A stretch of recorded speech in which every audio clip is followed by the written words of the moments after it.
Baba, katika jina la Yesu Kristo. Fanaka nimekuja kuijua through Kameme na K24 TV na Kameme FM. Nikakuja kuangalia kama naweza saidikia huko. Sasa kukuja nimeona naweza pata kusaidika kwa vile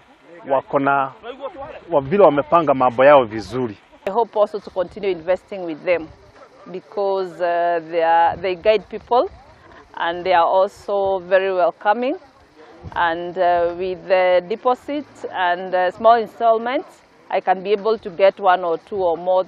I can get more than 2 plots with them.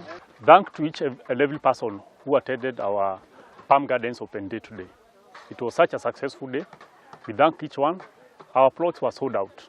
We are so happy about it. Those people have invested in one of the best places around this Nairobi city.